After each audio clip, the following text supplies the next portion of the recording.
Nessa aula, nós vamos discutir aspectos referentes à importância, às texturas e estruturas, à composição e à diagênese dos lutitos. Os lutitos são as rochas sedimentares mais abundantes. Eles compõem cerca de 65% do volume das rochas sedimentares. Eles são o principal tipo de rocha-fonte, rocha geradora de hidrocarbonetos, gerada a partir da evolução térmica da matéria orgânica amorfa, chamado querogênio, principalmente proveniente de algas microscópicas, acumulado nas lamas marinhas e lacustres. Eles também representam a concentração inicial de diversos tipos de metais no ambiente sedimentar. Na diagênese posterior, esses metais podem migrar e vir a formar jazidas diagenéticas. Eles também correspondem a importantes fontes de água, íons e solventes, que vão influenciar na diagênese dos arenitos e carbonatos associados a esses lutitos. E, mais recentemente, nos últimos 20 anos, correspondem também a importantes reservatórios de gás e óleo leve, assim chamados gas shales, capazes de produzir óleo e gás por fraturamento, assim chamado fracking.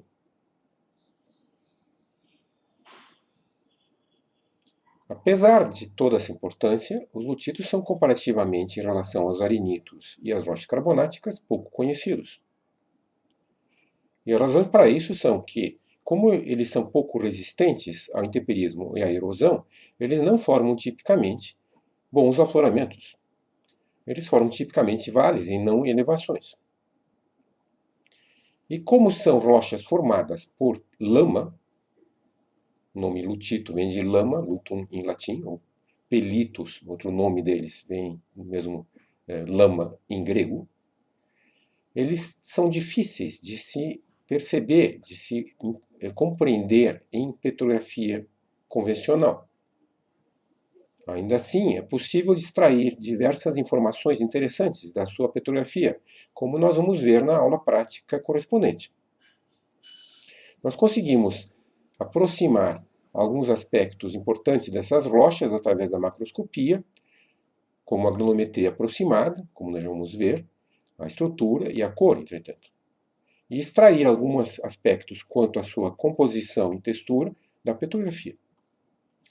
Grande parte da informação mais detalhada dos lutitos que nós dispomos atualmente vem da difratometria de raio-x, que permite acessar a mineralogia, principalmente dos argilominerais que constituem essas rochas, da geoquímica orgânica, que permite compreender a origem e a evolução da matéria orgânica presente nos lutitos, que, como eu falei, corresponde às principais rochas geradoras de óleo e de gás natural, e da microscopia eletrônica de varredura, junto com a microsonda, que permite acessar aspectos de detalhe da textura e composição dessas rochas.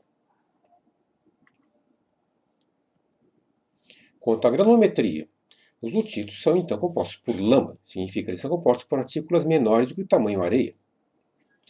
Nós temos duas classes de tamanhos de partículas, classe silt, que corresponde a 0,06 milímetros, ou 62 micrômetros, segundo os autores até 20 micrômetros, segundo os autores até 4 micrômetros, a partir da qual nós temos então argila. Argila correspondendo então a partículas menores do que 20 micrômetros ou do que 4 micrômetros, 4 milionésimos de milímetro. Ainda assim, apesar desse material tão fino, é possível avaliar macroscopicamente o predomínio de silt ou de argila através do tato e do brilho da superfície. O tato bem liso corresponde tipicamente a rochas de predomínio argiloso. Um tato mais áspero e superfícies mais foscas corresponde tipicamente a rochas de predomínio mais síltico. A forma das partículas. O silt são partículas de tamanho pequeno que tendem a ser transportadas tipicamente em suspensão e, portanto, sofre pouca abrasão e pouco arredondamento.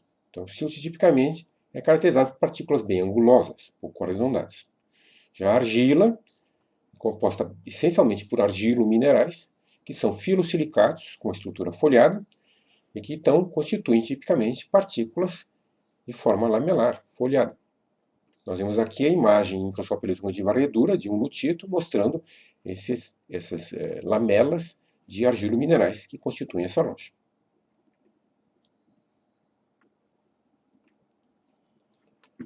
A lama tipicamente então é transportada em suspensão e é depositada de forma separada, tipicamente, da areia ou do cascalho. Você só vai ter deposição simultânea e conjunta de areia e cascalho em meios de viscosidade maior do que a água ou o vento, como por exemplo o gelo ou fluxos de detritos. Normalmente, nos depósitos sedimentares, a lama é depositada separadamente da areia e do cascalho. Entretanto, é possível também misturar, por ação do vento, jogando grãos de areia em ambientes mais tranquilos, com deposição de lama, ou então, de forma pós-deposicional, através da bioturbação, perturbação por organismos, da fluidização, ressuspensão dos depósitos, misturar então a lama com argila.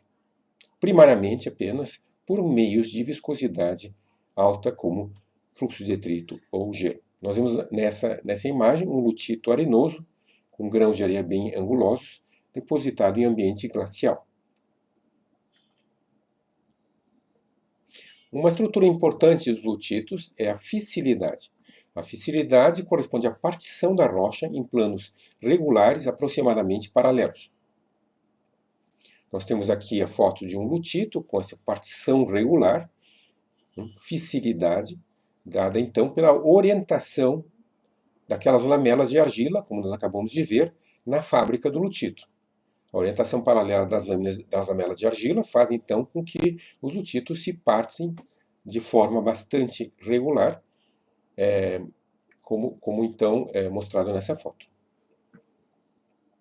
Essa orientação paralela das lamelas de argila e a fissilidade correspondente é gerada tipicamente em ambientes deposicionais bem tranquilos, como fundos marinhos e lacustres, sem bioturbação, sem floculação, que é a produção de flocos de argila com diversas orientações, tipicamente por variação de salinidade, como costuma acontecer em deltas e estuários, e principalmente com argilas de baixa cara, como as caulinitas.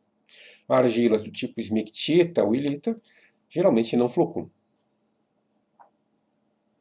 Também pode-se gerar fissilidade por grande orientação, através da diagênese, pelo rearranjo na compactação e pela recristalização e transformação dos argilominerais originais em novos argilominerais durante o soterramento sob efeito da pressão.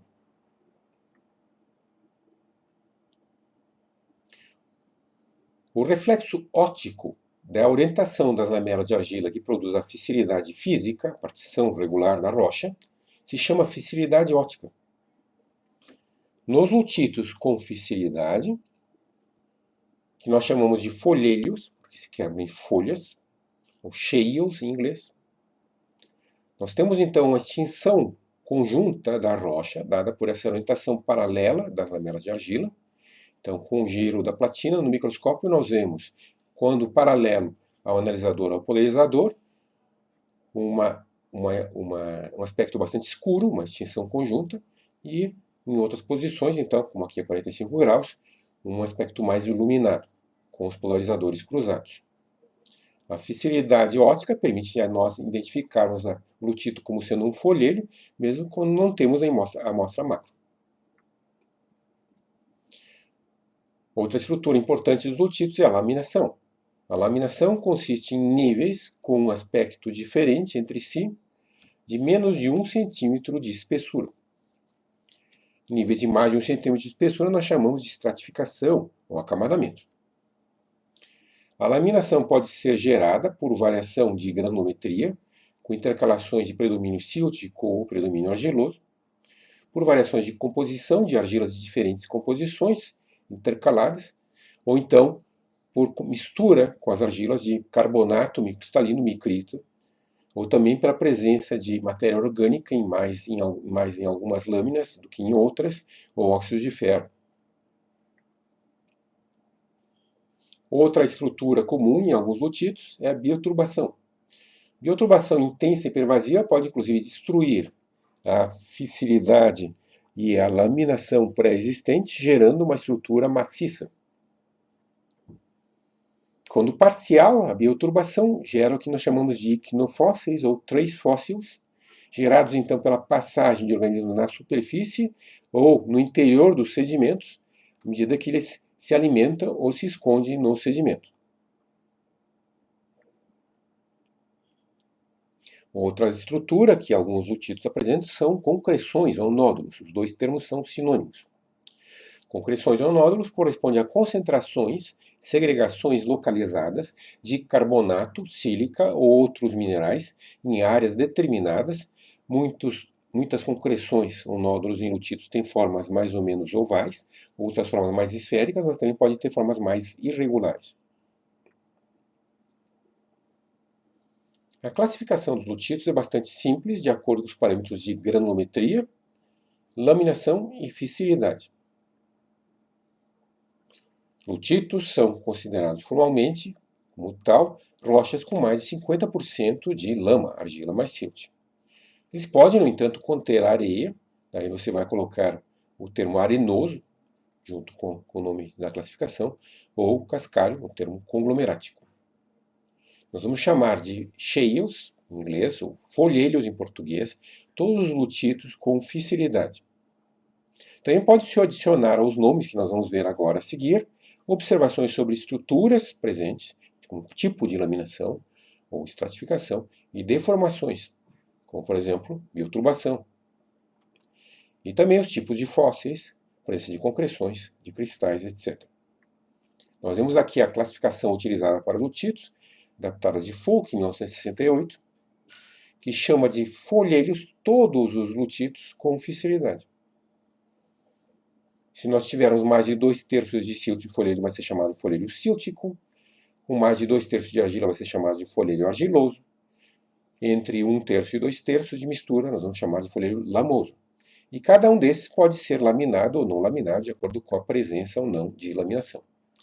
Rochas sem fissilidade vão ser chamadas de siltitos, quando tiverem mais de 2/3 de silt. De argilitos, mais de 2/3 de argila. Ou de lamitos, quando entre 1/3 e 2/3 de mistura, e também laminados ou não laminados. A classificação é bastante simples, como a gente pode ver. Agora, quanto à composição, os lutitos têm como principal componente os argilominerais. A argila, como nós vimos, é uma fração de tamanho de partículas menor do que 20 micrômetros, ou de 4 micrômetros, de acordo com alguns autores. Agora, argilominerais corresponde a um grupo de filosilicatos, que costuma ocorrer em tamanho pequeno e na fração argila. Você pode ter outros minerais na fração argila, portanto, como óxidos e hidróxidos. Os argilominerais são filosilicatos, significando que eles têm uma estrutura em folhas. Essa estrutura corresponde a estruturas mais estáveis nas condições superficiais de intemperismo da superfície do planeta. Então, eles são o principal produto do intemperismo. E, como tal, constitui então o grupo mineral mais abundante na superfície do planeta. Por isso, os lutitos são as rochas sedimentares mais abundantes, porque são as rochas compostas essencialmente por argilominerais, que são as estruturas mais comumente produzidas no intemperismo. Como são constituídos, então, como são feitas as estruturas dos filosilicatos em geral e dos argilominerais especificamente? Os filosilicatos e os argilominerais, então, são formados por folhas de anéis de tetraedros de silício com oxigênio, ou de alumínio com oxigênio, numa coordenação 4, formando como se fosse um tetraedro. Os oxigênios dos vértices são compartilhados, formando anéis, e os anéis se juntam a outros anéis, formando folhas tetraédricas. As folhas tetraédricas se combinam com folhas octaédricas, constituídas por alumínio, magnésio ou ferro, com 6 OH, 6 hidroxilas ao seu redor. Esses OH são compartilhados, formando então folhas octaédricas. A ocupação das posições octaédricas é controlada pela valência dos elementos que estão ali.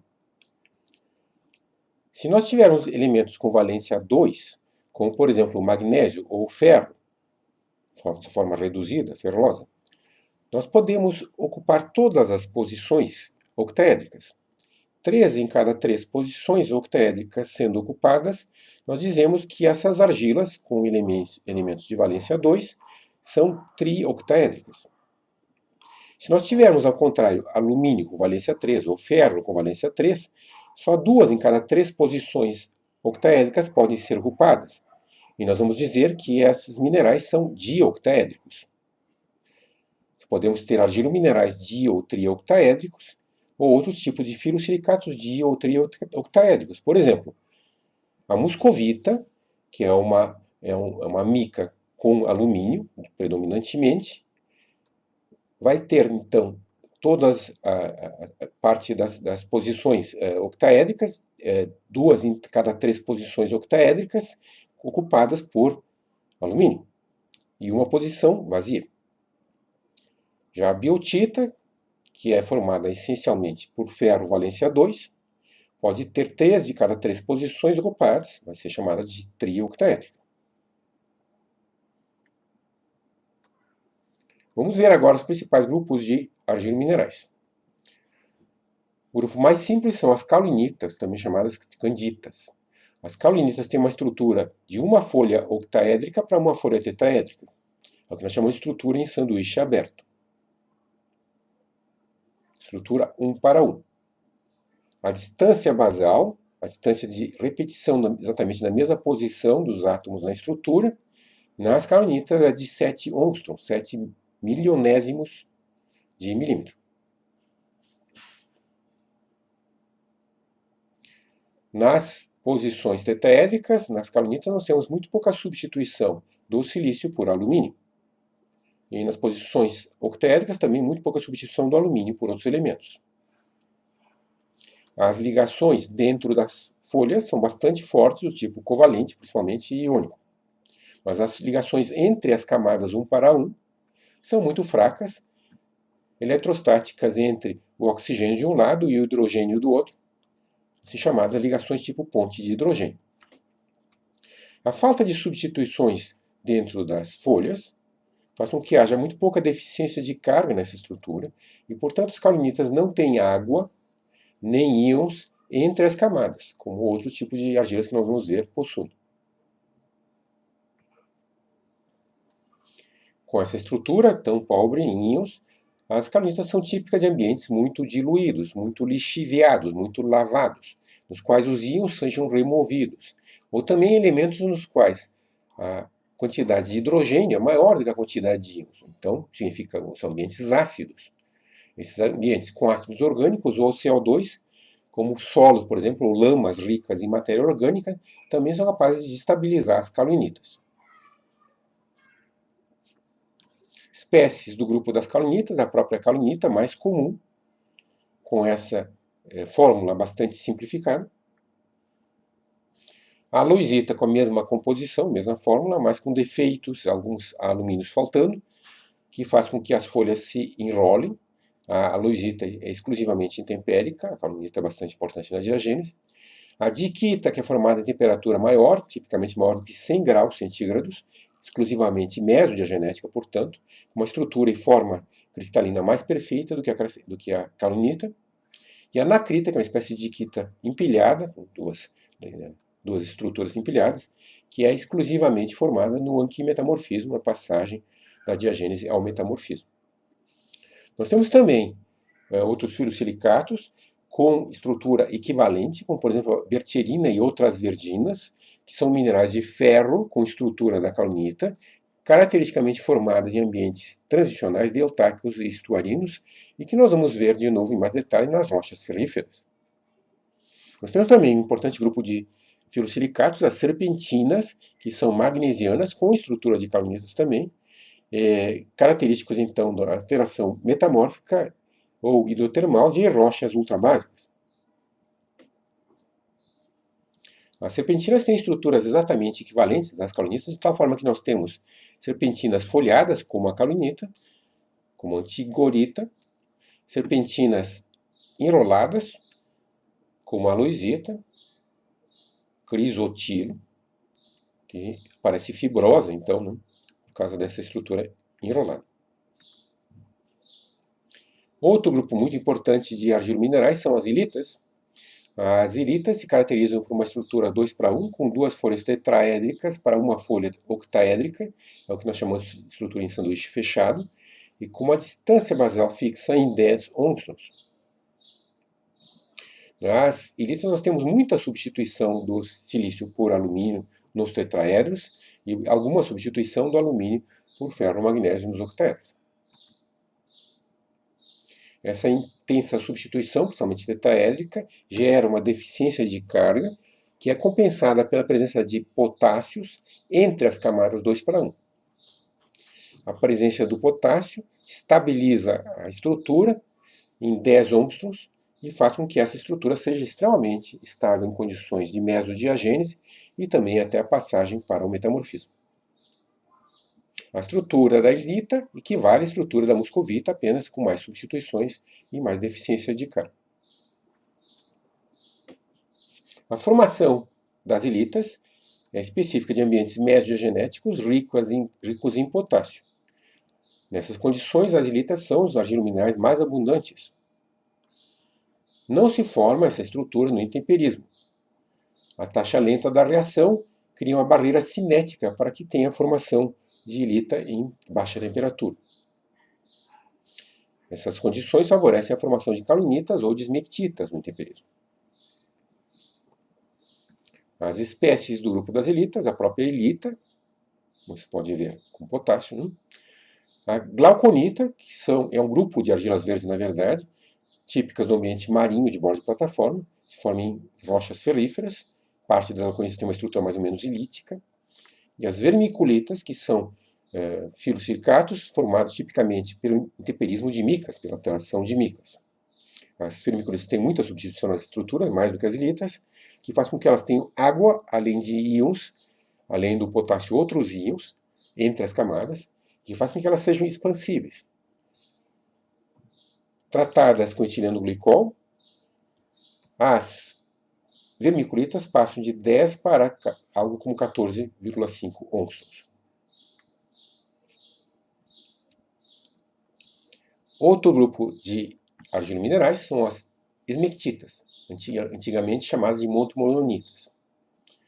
As esmectitas têm uma estrutura 2:1 similar à estrutura das ilitas, mas com menos substituição do que do silício por alumínio nos tetraedros e mais substituição do alumínio por magnésio ou ferro nos octaedros. Elas têm uma deficiência de carga menor do que as ilitas, compensada pela presença de menos cátions, tanto algum potássio como principalmente sódio, cálcio e algum magnésio, e bastante água entre as camadas.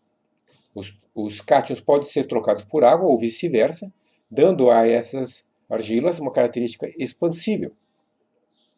Então, a distância basal é variável de 9,6 até 21,6, normalmente na faixa de 14 ångs de distância basal. Com tratamento com glicol, elas tendem a passar para 17,7 ångs e assim são identificadas na difração de raio-x. Em água bem diluída, algumas calinitas podem formar um gel, assim chamadas bentonitas, usadas para a fabricação da lama de perfuração.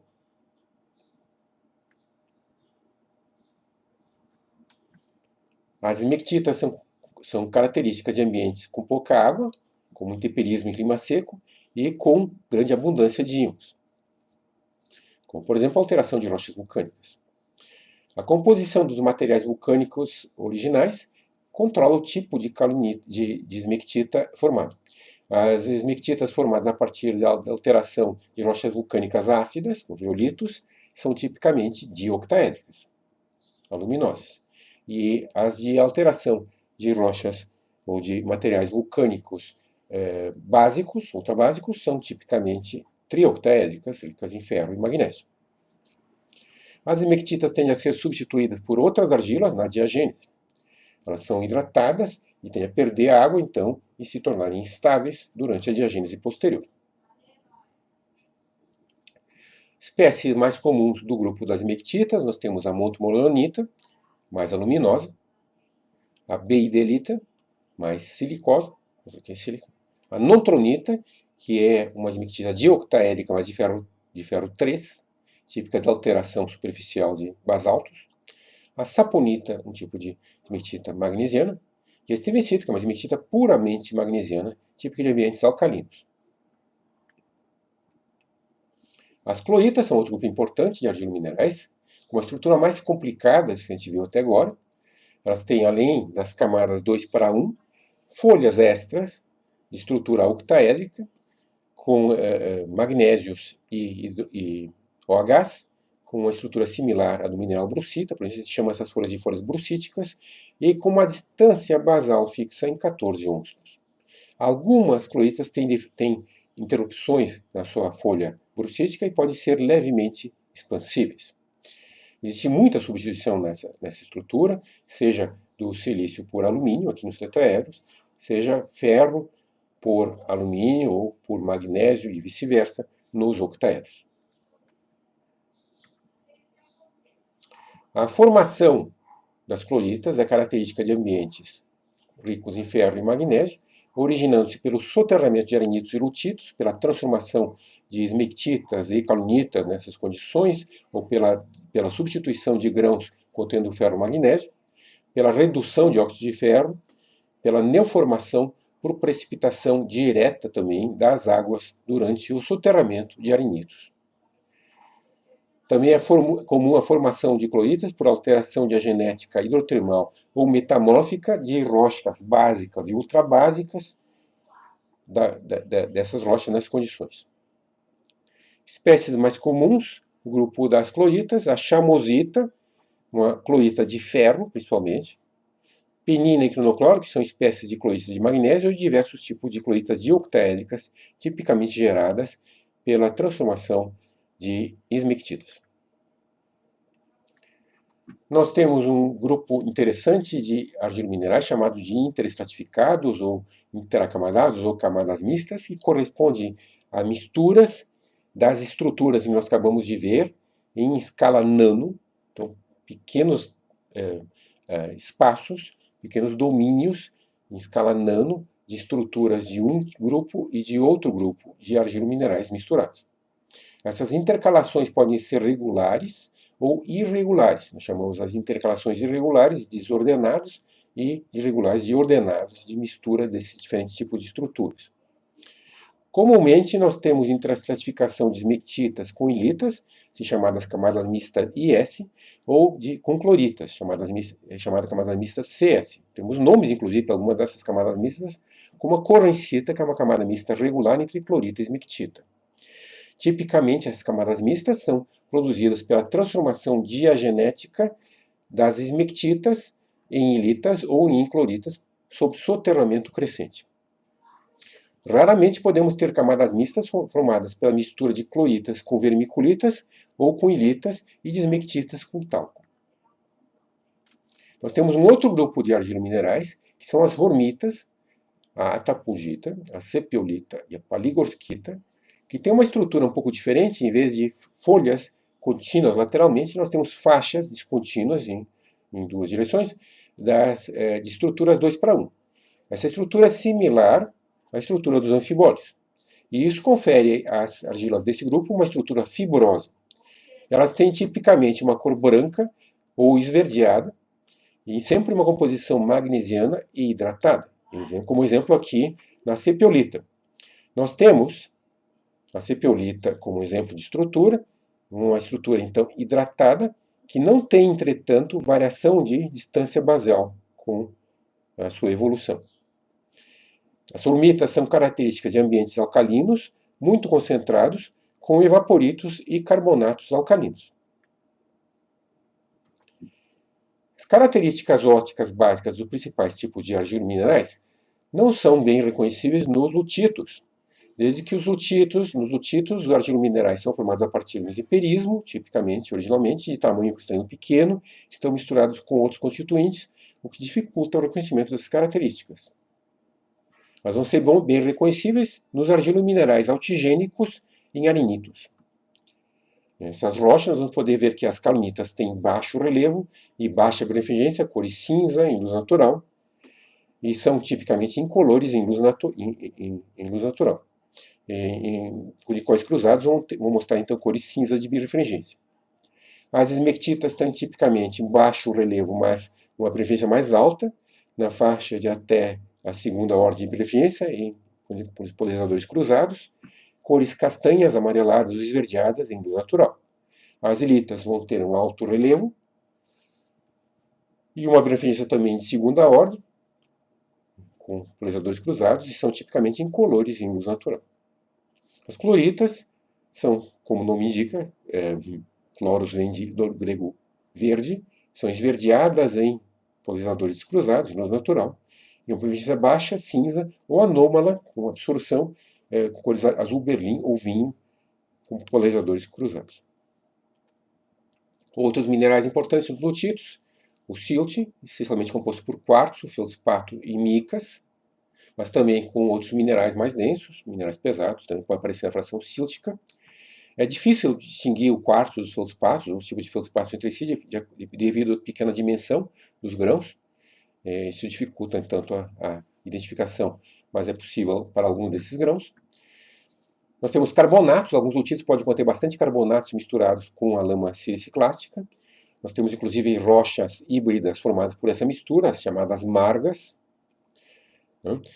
O carbonato está presente, então, tipicamente na forma de micrita, lama carbonática, mas também pode estar presente em lutitos na forma de bioclastos carbonáticos, de cristais disseminados ou formando aglomerados de cristais, ou na forma de concreções e nódulos segregados nos lutitos. Óxidos de ferro estão presentes nos lutitos continentais, principalmente, na forma de hematita, óxido de ferro, guetita, óxido de hidróxido de ferro, e limonita, que é uma mistura de óxidos e de hidróxidos criptocristalinos. Esses minerais são típicos de lutitos continentais, então de ambientes oxidantes, e conferem uma cor avermelhada característica para esses lutitos. Hidróxidos podem ser detríticos, formados diretamente no temperismo e transportados e depositados junto com as argilas nos lutitos continentais. Hematita muitas vezes se forma na diagênese pela oxidação dos minerais ferrosos. Pirita, ao contrário, é típico de ambientes redutores, através da reação com matéria orgânica. Então, nós temos combinação com ferro, de H2S, formado com ferro. Esse H2S é gerado por bactérias anaeróbicas, que promove a redução do sulfato dissolvido na água para H2S, que vai reagir então com ferro, precipitando, então, tipicamente pequenos agregados esféricos de cristal de pirita, que a gente chama de framboides. A matéria orgânica é preservada em lamas marinhas ou lacustres por rápida deposição, elevada produtividade orgânica e tipicamente em ambientes anóxicos, de fundo anóxico de mares e lagos. Os lutitos geradores de petróleo, os principais geradores de petróleo, geralmente são escuros, então, por causa da quantidade de matéria orgânica presente neles, e são depositados então em ambientes marinhos ou lacustres profundos, tipicamente. A matéria orgânica amorfa corresponde tipicamente a restos de algas microscópicas preservadas na forma de querogênio. Nós podemos ter também, além da matéria orgânica amorfa, restos de plantas terrestres, como fragmentos de matéria orgânica carbonosa, constituídos por vitrinita e outros macerais. A matéria orgânica é muito importante na redução de minerais, como argilas e óxidos, e íons, como o ferro, o manganês e o sulfato, e também na geração de ácidos orgânicos e CO2, que pode dissolver, então, minerais nos próprios lutitos e nos arenitos e outras rochas associadas. Finalmente, também vai liberar, então, hidrocarbonetos, vai gerar hidrocarbonetos, óleo e gás natural, a partir dessa matéria orgânica. Na falta de óxido de ferro ou de matéria orgânica, os lutitos vão ter as cores dadas pelas argilas que as compõem. Então, lutitos com a base de caulonitos vão ser brancos, os mictitos vão ter cores castanhadas, rosadas ou esverdeadas, os lutitos ricos em cloritas e ilitas verdes ou cinzas esverdeados, e misturas vão ter cores castanhas e acinzentadas. A diagênese dos lutitos vai ser muito importante, porque vai fornecer marcos e geotermômetros para a evolução das sequências sedimentares, onde estão esses lutitos, porque vai fornecer íons e água para a diagênese dos arenitos e rochas carbonáticas associados, solventes também para a diagênese nos próprios lutitos e nas rochas associadas e hidrocarbonetos, finalmente pela evolução térmica da matéria orgânica. Então vai ser importante porque muitos lutitos têm metais fixados inicialmente, como metais base, por exemplo, que podem depois migrar a partir deles para gerar jazidas nos arenitos e nas rochas carbonáticas associados. As principais feições da diagênese dos lutitos vão corresponder à perda de água interacamada nas esmectitas, a absorção de potássio e magnésio a partir das soluções intersticiais, que vão ser fixados nos argilominerais, a organização dos retículos cristalinos dos argilominerais, que vai corresponder a um crescimento de tamanho dos cristais argilominerais com a diagênese progressiva, a eliminação da maior parte dos carbonatos primários depositados nas lamas, como micrita, como bioclastos, ou eldiagenéticos, gerados na eldiagênese através da dissolução durante a diagênese posterior, e a uniformização da composição, levando, na diagênese mais avançada, a uma assembleia estável e mais simples mineralogicamente à base de ilita e ou clorita. Evidências da diagênese dos lutitos são dadas por mudanças sistemáticas de composição dos argilominerais com a profundidade, mudanças sistemáticas da composição dos argilominerais com a idade, levando então a uma destruição gradativa das mictitas e caulinitas e formação de ilitas e cloritas. Outras evidências importantes são dadas pela datação por potássio argônio ou rubídio estrôncio dos lutitos, que mostra tipicamente idades menores do que as idades deposicionais dadas pelos fósseis, indicando então que houve transformação das argilas durante o soterramento. Nós vemos aqui à esquerda mudança sistemática da composição dos argilominerais com soterramento crescente até a passagem ao metamorfismo.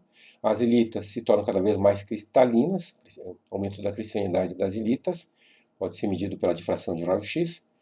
As esmectitas são gradualmente destruídas, formando-se inicialmente camadas mistas, ilita-esmectita, clorita-esmectita, e depois, finalmente, ilitas e cloritas.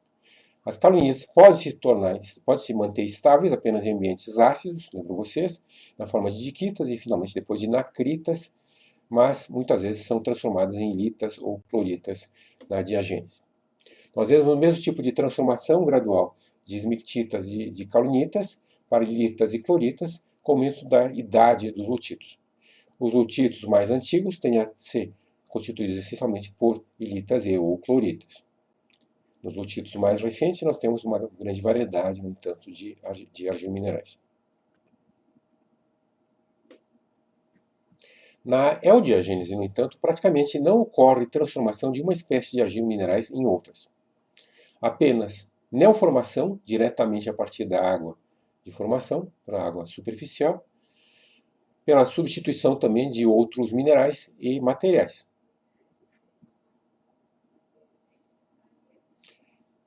Um dos processos importantes de formação de argilominerais na eldiagênese é a alteração de cinzas piroclásticas e outros materiais vulcânicos.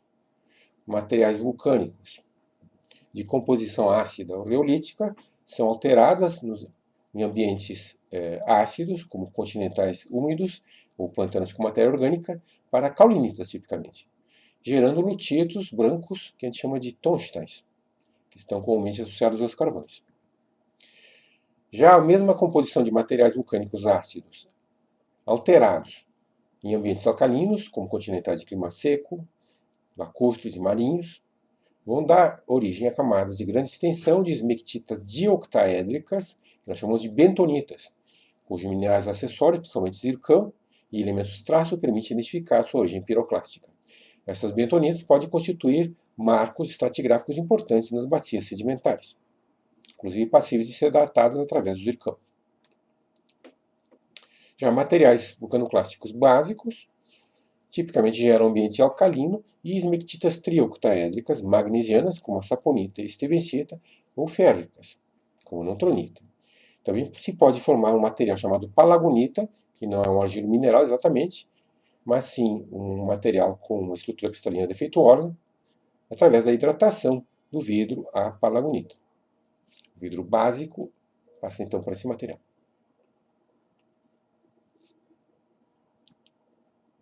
Também se pode gerar por precipitação direta, na formação direta, materiais de diferentes tipos de argilominerais, principalmente como óides, pelóides, cutículas e franjas ou matriz singenética.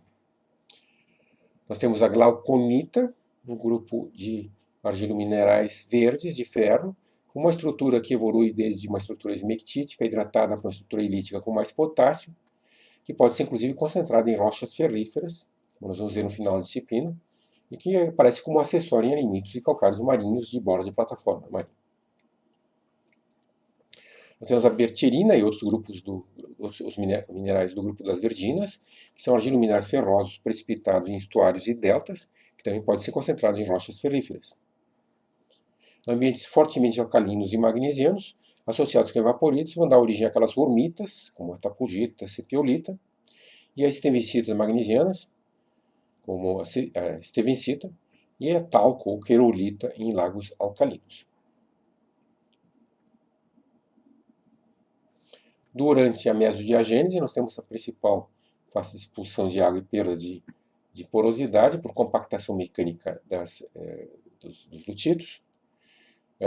Com expulsão importante, então, da água se reduz bastante a porosidade, se aumenta bastante a densidade dos lutitos. Cerca de metade da água é expulsa ao final da eodiagênese. Nós temos também a formação de nódulos e concreções de carbonatos, de diferentes composições, cujos elementos maiores e razões isotópicas de carbono permitem identificar se a precipitação ocorreu por oxidação, por redução de sulfato ou por fermentação da matéria orgânica. Na mesodiagênese, nós temos transformação importante dos argilominerais. As esmectitas se tornam instáveis e são transformadas gradualmente em ilitas e cloritas através de camadas mistas, ilita esmectita, clorita esmectita. Isso se dá com expulsão de água e cátions, que podem então influenciar na diagênese dos arenitos e calcários associados. Essa água também pode transportar solventes orgânicos e os hidrocarbonetos, então, para fora dos lutitos, geradores de petróleo, e para os reservatórios, então. A transformação geralmente se concentra em um determinado intervalo de profundidade, que é a função da temperatura, da taxa de soterramento e da composição original das esmectitas. Esmectitas com ferro, por exemplo, são mais resistentes. Nós vemos aqui esse efeito cinético de transformação das esmectitas em lutitos da costa do Golfo do México. Nós vemos pouca transformação até por cerca de uns 3 km de profundidade, a partir do qual nós temos uma rápida transformação, então, das esmectitas em ilitas. A ilitização da esmectita é a reação mais importante da diagênese, promovendo enorme fluxo de massa nas bacias sedimentares. Esmectitas são as argilas mais comumente formadas no temperismo, então a grande transformação delas durante o soterramento nas bacias sedimentares, os lutitos, vai dar origem a diversos elementos diferentes que podem precipitar como diferentes minerais na diagênese e água para transportar isso, mais ilita. Para essa transformação, nós precisamos ter potássio, que pode vir, por exemplo, de felspato, de micas, e alumínio. De acordo com a composição das esmectitas originais e do ambiente, nós podemos ter formação das esmectitas em ilitas ou em cloritas.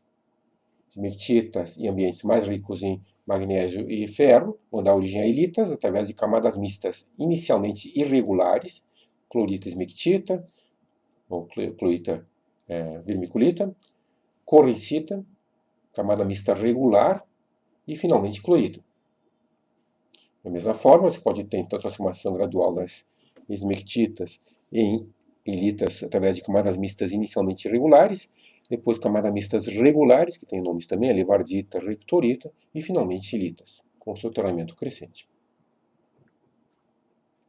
As caulinitas só vão se manter estáveis em ambientes continuamente ácidos ao longo da mesodiagênese, como por exemplo ambientes ricos em matéria orgânica.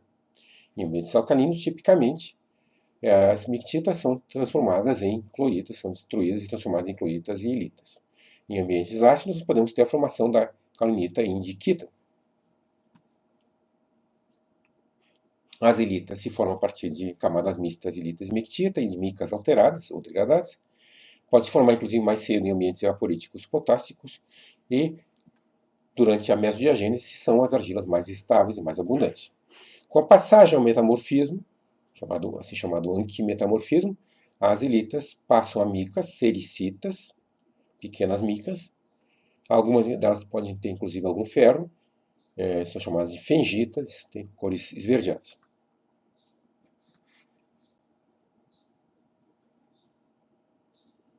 Material de suporte, leitura indicada para esse conteúdo dos lutitos, o capítulo de Mudrocks, do livro do Tucker, e nós vamos ver exemplos, então, das características de textura, estrutura e composição dos lutitos nas nossas aulas práticas.